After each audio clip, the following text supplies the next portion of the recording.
अवसर पर वे अपने ओजस्वी वाणी तथा बहुमोल विचारों से हमें अनुग्रहित करें।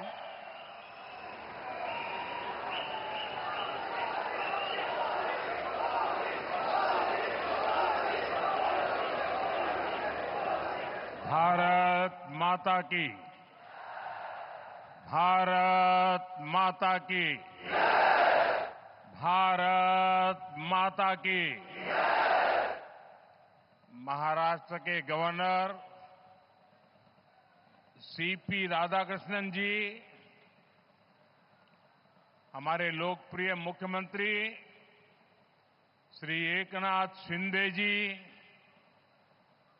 केंद्रीय कैबिनेट में मेरे सहयोगी श्री राजीव रंजन सिंह जी, सर्बानंद सोनोवाल जी, महाराष्ट्र के उप मुख्यमंत्री देवेंद्र फडणवीस जी, अजीत दादा पवार जी, केंद्रीय मंत्रिमंडल के मेरे अन्य सहयोगीगण, महाराष्ट्र सरकार के मंत्री, अन्य महानुभाव और मेरे प्यारे भाइयों एवं बहनों, आज संत सेनाजी महाराज यांची पुण्यतिथी। मी त्यांना नमन करतो।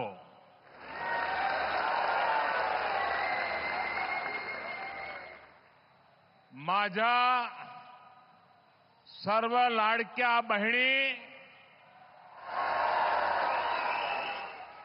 आणि लाडक्या भावांना तुमच्या या सेवकाचा नमस्कार।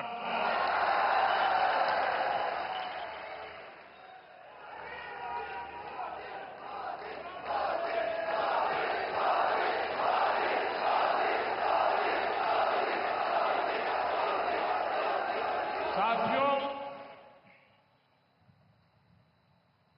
आज इस कार्यक्रम की चर्चा करने से पहले मैं अपने हृदय के भावों को व्यक्त करना चाहता हूं। जब 2013 में भारतीय जनता पार्टी ने मुझे प्रधानमंत्री पद के उम्मीदवार के रूप में निश्चित किया,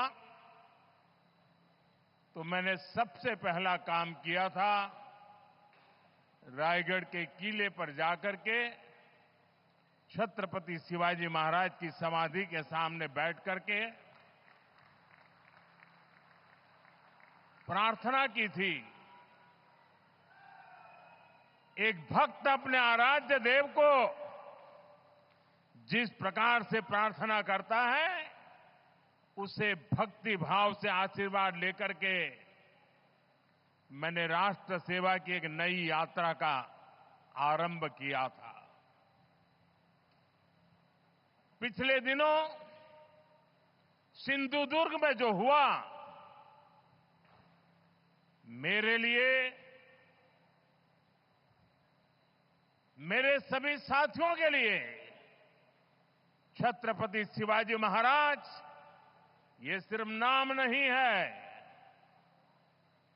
हमारे लिए छत्रपति शिवाजी महाराज ये सिर्फ राजा महाराजा राजपुरुष मात्र नहीं है। हमारे लिए छत्रपति शिवाजी महाराज आराध्य देव है।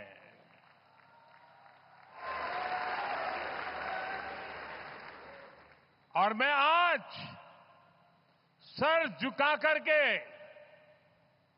मेरे आराध्य देव छत्रपति शिवाजी महाराज की उनके चरणों में मस्तक रख के माफी मांगता हूं।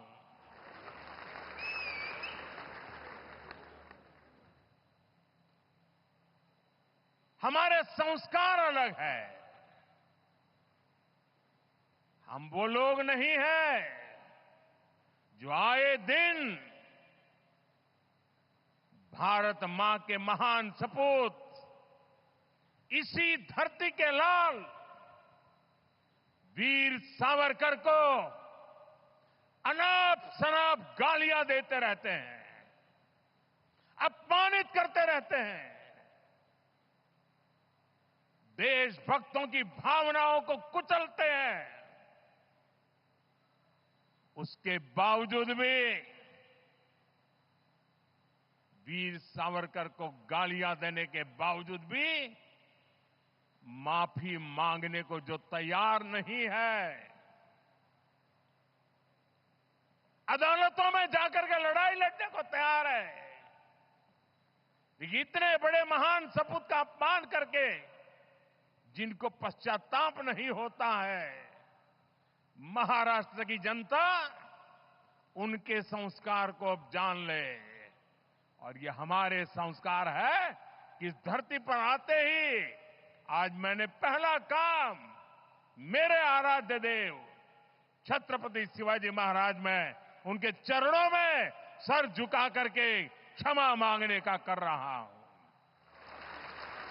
और इतना ही नहीं, जो लोग छत्रपति शिवाजी महाराज को अपने आराध्य देव मानते हैं, उनके दिल को जो गहरी चोट पहुंची है, मैं ऐसे आराध्य देव की पूजा करने वालों को भी उनकी भी सर झुका करके क्षमा मांगता हूं।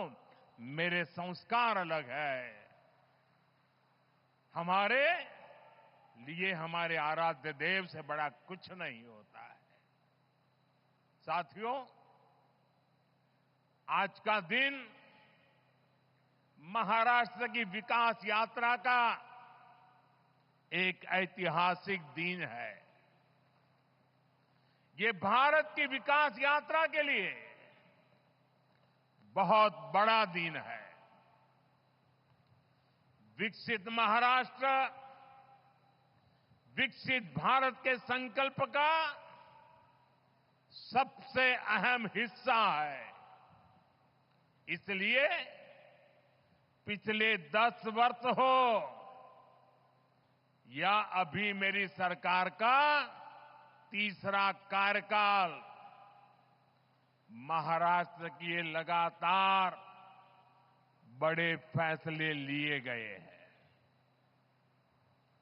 महाराष्ट्र के पास विकास के लिए जरूरी सामर्थ्य भी है, संसाधन भी है। यहां समुद्र के तट भी है। इन तटों से अंतर्राष्ट्रीय व्यापार का सदियों पुराना इतिहास भी है और यहां भविष्य की अपार संभावनाएं भी है।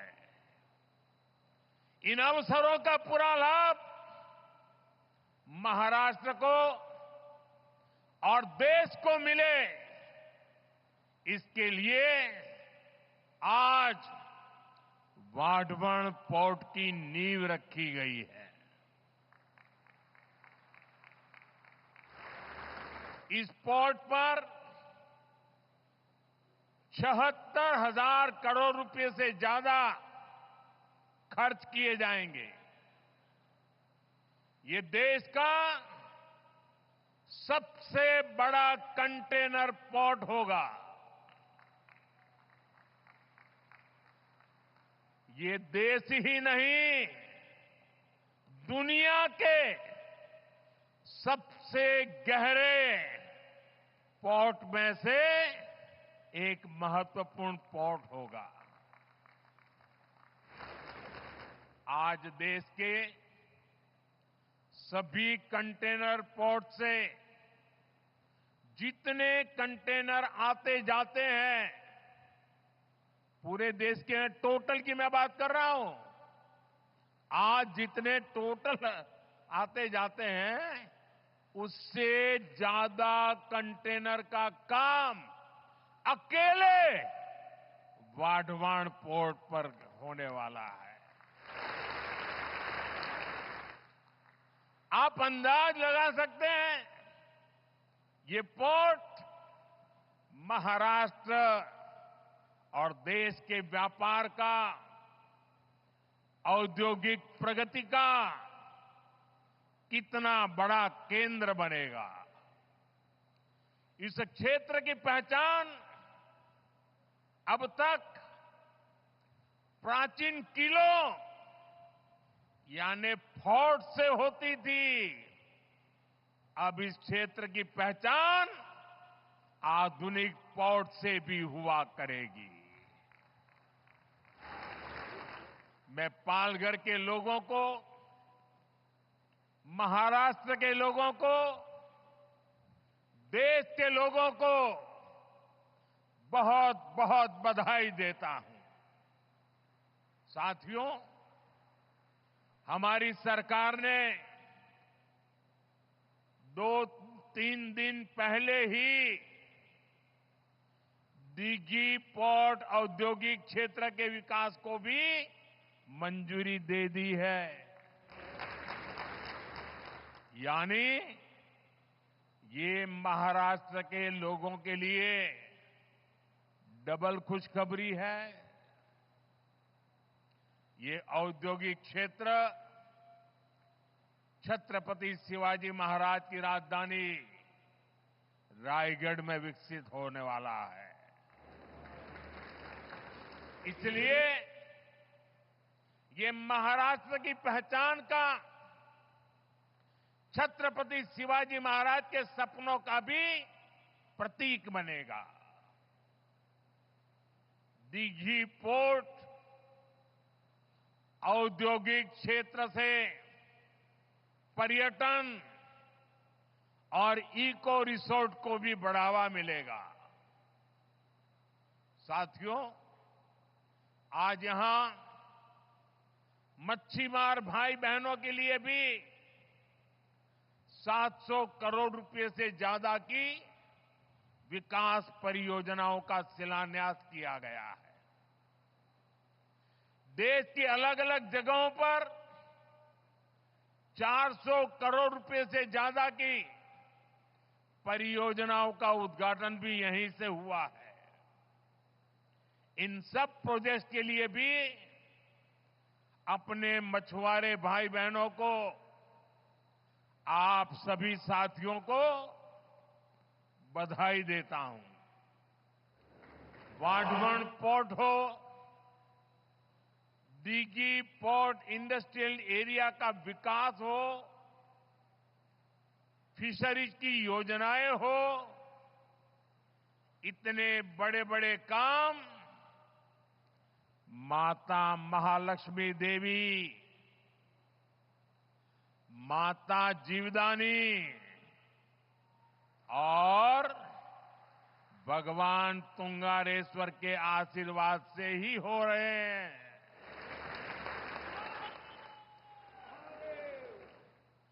माता महालक्ष्मी देवी, माता जीवदानी आणि भगवान तुंगारेश्वर यांना माझे शत शत नमन।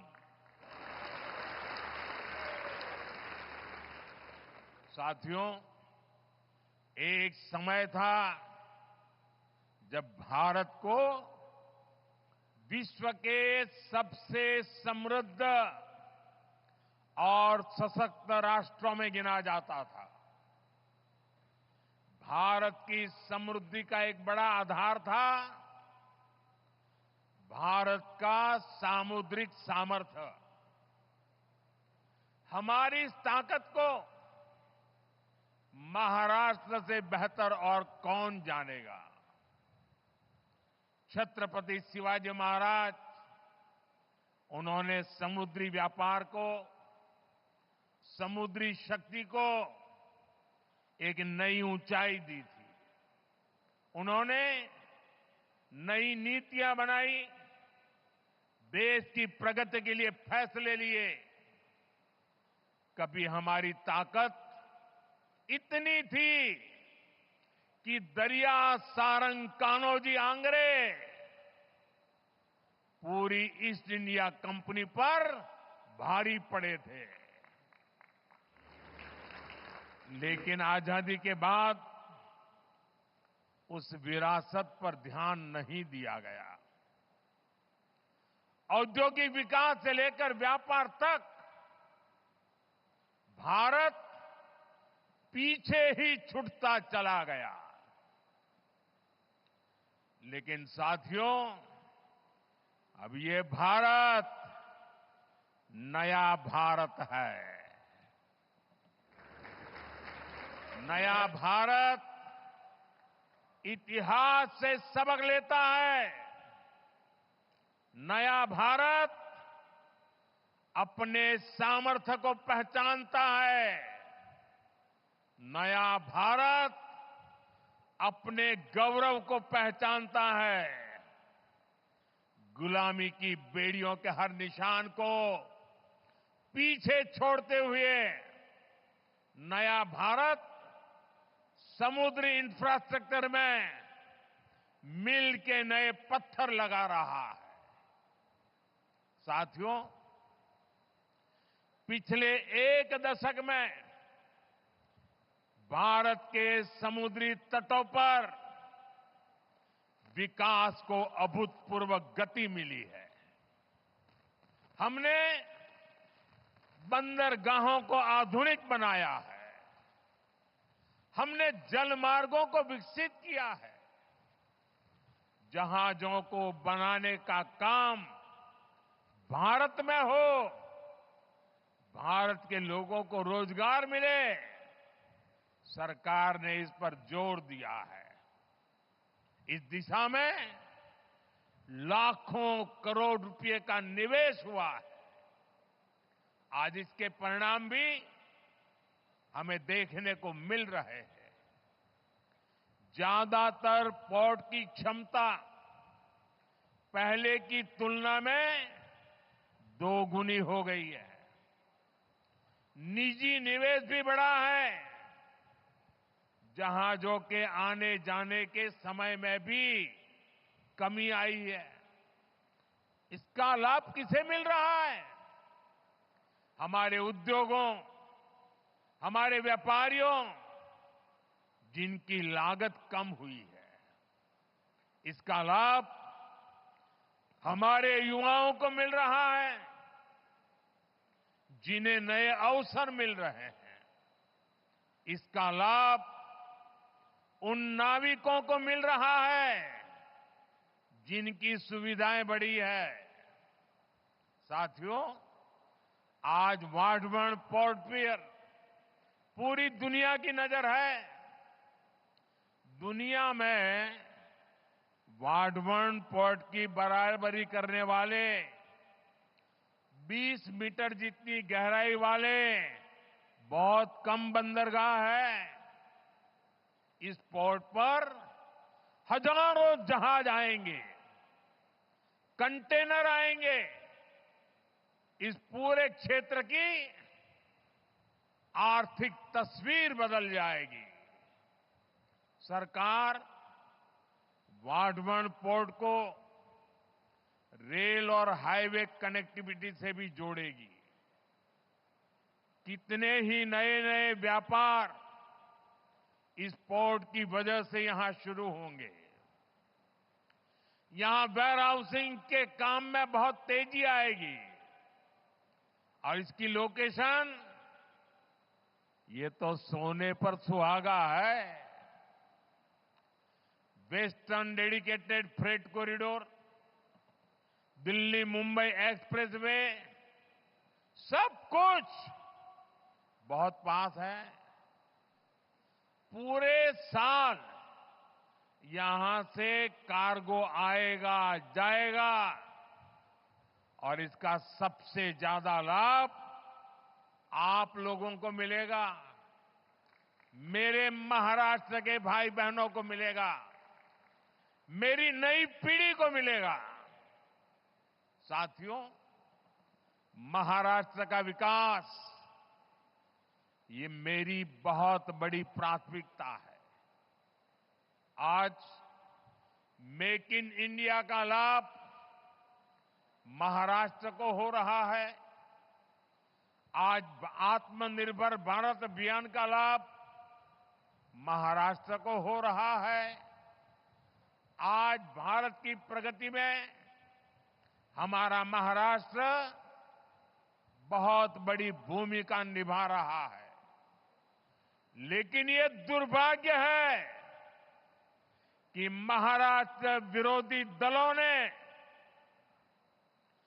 आपके विकास पर, आपकी भलाई पर हमेशा ब्रेक लगाने की कोशिश की। मैं आज आपको इसका एक और उदाहरण देता हूं। भाइयों और बहनों, हमारे देश को वर्षों से दुनिया के साथ व्यापार के लिए एक बड़े और आधुनिक पोर्ट की जरूरत थी। महाराष्ट्र का पालघर ही इसके लिए सबसे उपयुक्त जगह है। ये पोर्ट हर मौसम में काम कर सकता है, लेकिन इस प्रोजेक्ट को 60 वर्षों तक लटका कर रखा गया। महाराष्ट्र और देश के ये योजना इतने जरूरी काम को कुछ लोग शुरू ही नहीं होने दे रहे थे। 2014 में आप सबने हमें दिल्ली में सेवा करने का मौका दिया। 2016 में जब हमारे साथी देवेंद्र जी की सरकार आई, तब इस पर उन्होंने गंभीरता से काम शुरू करवाया। 2020 में यहां पोर्ट बनाने का फैसला भी कर लिया गया, लेकिन उसके बाद सरकार बदल गई और 2.5 साल तक फिर यहां कोई काम नहीं हुआ। आप मुझे बताइए, अकेले इस प्रोजेक्ट से यहां कई लाख करोड़ रुपए के निवेश का अनुमान है। यहां करीब 12 लाख रोजगार के अवसर पैदा होंगे। महाराष्ट्र के इस विकास से आखिरी किसे आपत्ति थी? कौन लोग थे जो महाराष्ट्र के विकास को ब्रेक लगा रहे थे? ये कौन लोग थे जिनको महाराष्ट्र के नौजवानों को रोजगार मिले, इससे इतराज था? पहले की उन सरकारों ने क्यों इस काम को आगे नहीं बढ़ने दिया? ये बात महाराष्ट्र की जनता को कभी भी भूलना नहीं चाहिए। सच्चाई ये है कि कुछ लोग महाराष्ट्र को पीछे रखना चाहते हैं, जबकि हमारे एनडीए की सरकार, यहां हमारी महायुति की सरकार महाराष्ट्र को देश में सबसे आगे ले जाना चाहती है। साथियों, जब समुद्र से जुड़े अवसरों की बात होती है, तो इसमें सबसे अहम भागीदार हमारे मछुआरे भाई बहन हैं। मच्छीमार बंधू भगिनींना, आपल्या 5 से 26 मच्छीमाराची गावे, कोळीवाडे आणि 15 लाख मच्छीमारांच्या लोकसंख्येसह महाराष्ट्राचे मत्स्यपालन क्षेत्रातील योगदान खूप मोठे आहे। अभी मैं पीएम मत्स्य संपदा के लाभार्थी साथियों से बात भी कर रहा था। इनके परिश्रम से 10 वर्षों में कैसे इस सेक्टर की तस्वीर बदली है, कैसे देश की योजनाओं से, सरकार के सेवा भाव से करोड़ों मछुआरों का जीवन बदल रहा है। ये आज हमें देखने को मिल रहा है। आपकी मेहनत ने कितना कमाल किया है, ये जानकर आपको भी खुशी होगी। आज भारत दुनिया का दूसरा सबसे बड़ा मछली उत्पादक देश बन गया है। 2014 में देश में 80 लाख टन मछली का ही उत्पादन होता था। आज करीब करीब 170 लाख टन मछली का उत्पादन भारत कर रहा है। यानी सिर्फ 10 साल में मछली का उत्पादन आपने 2 गुना कर दिया है। आज भारत का सी फूड निर्यात भी तेजी से बढ़ रहा है। 10 साल पहले देश से 20,000 करोड़ रुपए से कम का झींगा निर्यात होता था। आज 40,000 करोड़ रुपए से ज्यादा की झींगा निर्यात होता है। यानी झींगा का निर्यात भी आज 2 गुने से ज्यादा हो गया है। हमने जो ब्लू रिवॉल्यूशन स्कीम शुरू की थी, उसकी सफलता चारों तरफ दिख रही है। इस योजना से रोजगार के लाखों नए अवसर तैयार हुए हैं। आमच्या सरकारच्या निरंतर प्रयत्नामुळे कोट्यावधी मच्छीमारांचे उत्पन्न वाढले आहे, त्यांचा जीवन स्तर सुधारला है। साथियों, हमारी सरकार मछली उत्पादन में महिलाओं की भागीदारी को बढ़ाने के लिए भी काम कर रही है। प्रधानमंत्री मत्स्य संपदा योजना के तहत हजारों महिलाओं को मदद दी गई है। आप भी जानते हैं कि मछली पकड़ने के लिए जाने वाले लोगों को अपने जीवन का खतरा भी उठाना पड़ता है। घर की महिलाएं, पूरा परिवार चिंता में जीता था। हम आधुनिक टेक्नोलॉजी और सैटेलाइट की मदद से इन खतरों को भी कम कर रहे हैं। आज जो ये वेसल कम्युनिकेशन सिस्टम शुरू हुआ है, वो तो हमारे मच्छी मार भाई बहनों के लिए बहुत बड़ा वरदान होगा। सरकार मछली पकड़ने वाले जहाजों पर 1 लाख ट्रांसपोंडर लगाने जा रही है।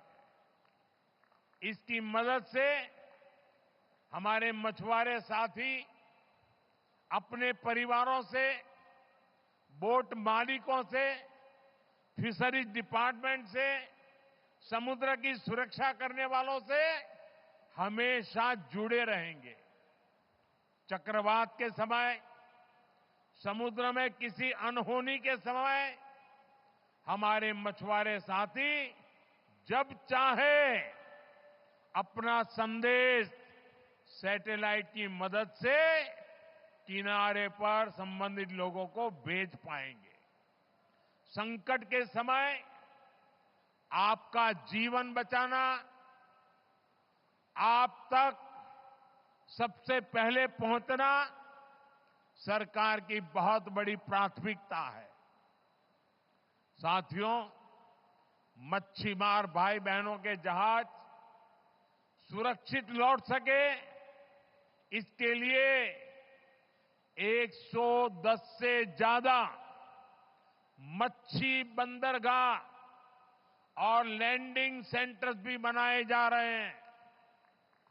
कोल्ड चेन हो, प्रोसेसिंग की व्यवस्था हो, नाव के लिए लोन की योजना हो या पीएम मत्स्य संपदा योजना हो, ये सारी योजनाएं मच्छीमार भाई बहनों के हित के लिए ही बनाई गई है।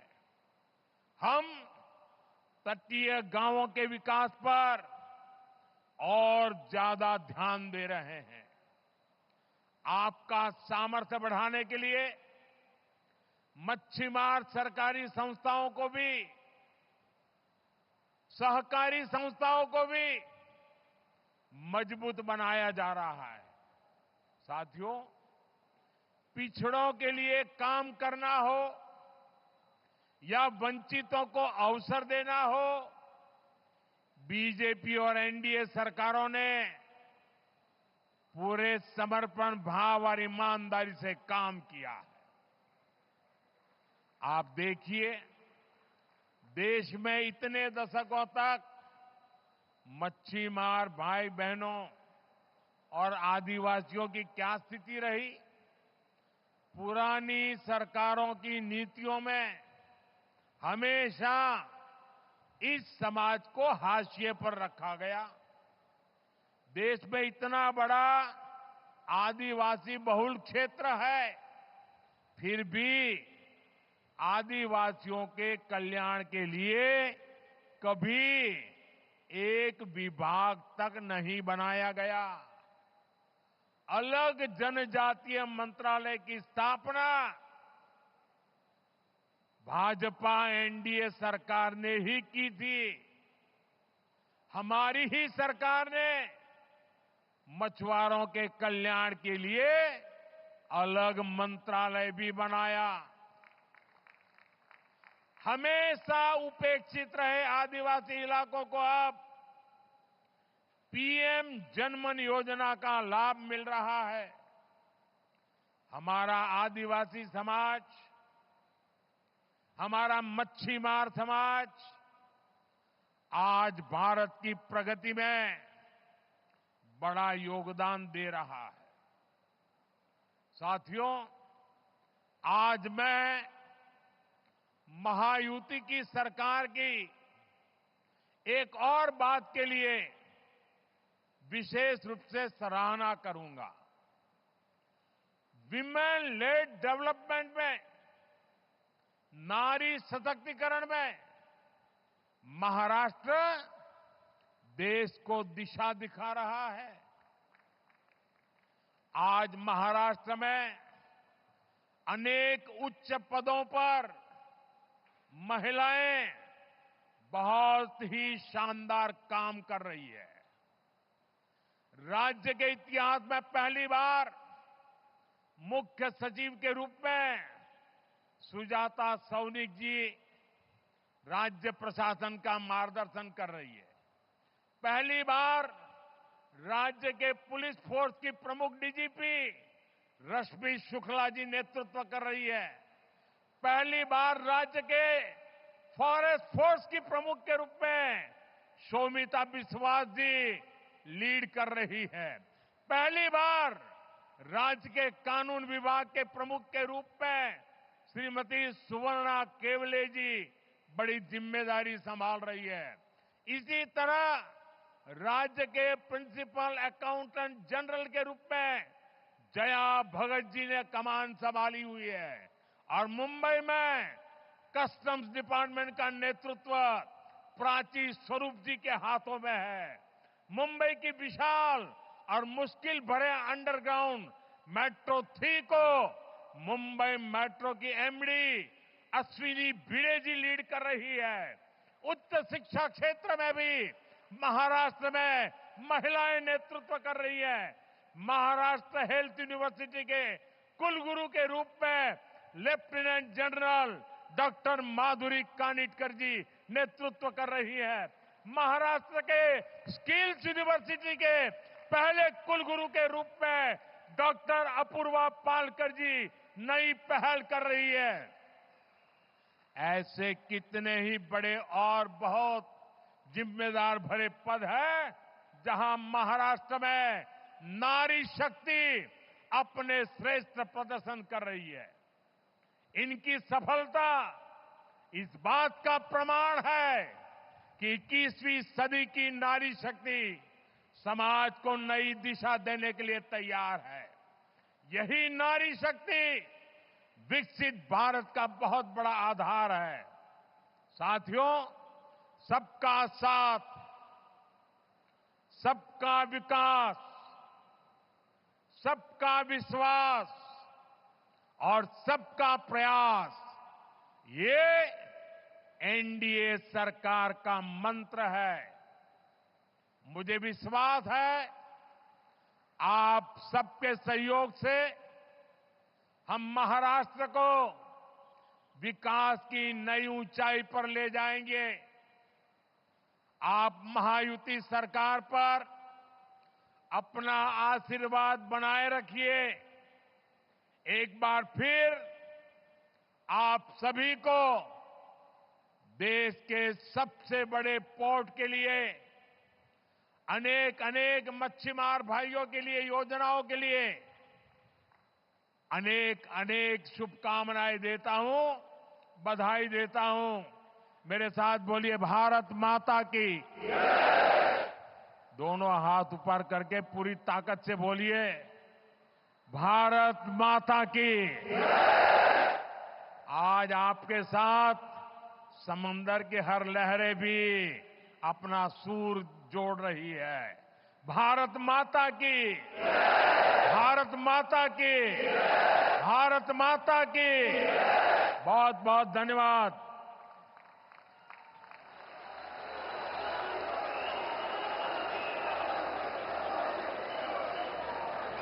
आपका संबोधन पूंजी के रूप में हमारे लिए प्रेरणा का स्रोत बना रहेगा। मैं हृदय की गहराइयों से आभार प्रकट